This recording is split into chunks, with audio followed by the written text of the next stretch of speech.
आप सभी को मेरा राम राम। तो क्या आप सब जानते हैं कि अंग्रेज से पहले आए थे और देश आज़ाद के बाद गए? आखिर वो यूरोपियन कंपनी कौन था जो कि 450 साल तक भारत में राज किया था? तो हम बात कर रहे हैं पुर्तगाल की, जो कि पुर्तगी भारत आते हैं पुर्तगाल से। 1498 में Vasco da Gama Cape of Good Hope, जो कि समुद्री मार्ग के थ्रू भारत पहुंचते हैं एक गुजराती व्यापारी के मदद से कलिकट केरल।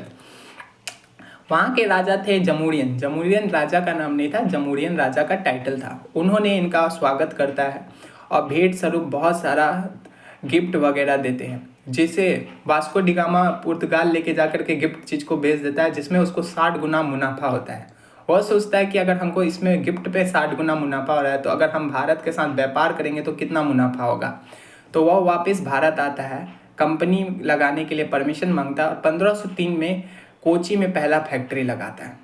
आखिर जानते हैं भारत में पुर्तगालियों ने क्या क्या दिया? तो पुर्तगालियों ने आलू, टमाटर, मिर्ची, काजू, तंबाकू और अनाशपाती, यह सब पुर्तगालियों के द्वारा ही भारत में दिया गया है।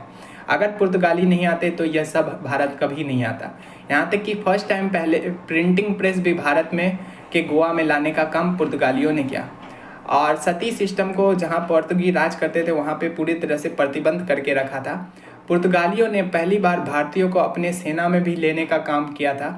पुर्तगालियों ने ब्लू वाटर पॉलिसी स्टार्ट किया था इंडियन ओशन में, और कार्ट्रेज सिस्टम जो कि अरेबियन सी और इंडियन ओशन में लागू किया गया था।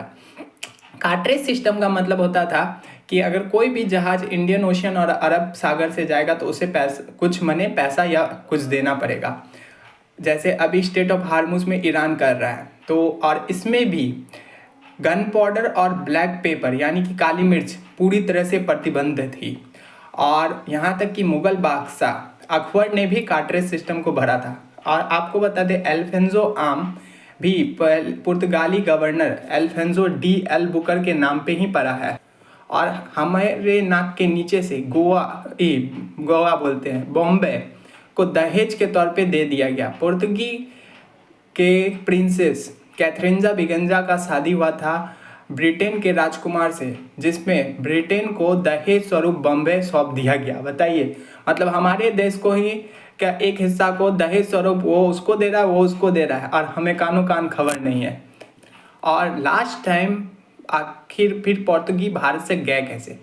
तो उस ऑपरेशन विजय के अंतर्गत 1961 में इंडियन आर्मी ने पुर्तगियों को हरा करके भारत से पुर्तगी का बोरिया बिस्तर पैक कर दिया। कैसा लगा बताइएगा जरूर। और उसके बाद भारत का गोवा को यूनियन टेरिटरी के तौर पे बनाया गया पहले, तो उसके बाद गोवा को आगे जा कर के राज्य का दर्जा प्राप्त हुआ। तो कैसा लगा बताइएगा जरूर। नए हैं तो फॉलो कर दीजिए, लाइक कर दीजिए, शेयर कर दीजिए। ऐसे ही अमेजिंग फैक्ट जानने के लिए हमसे जुड़े रहे। धन्यवाद। जय हिंद।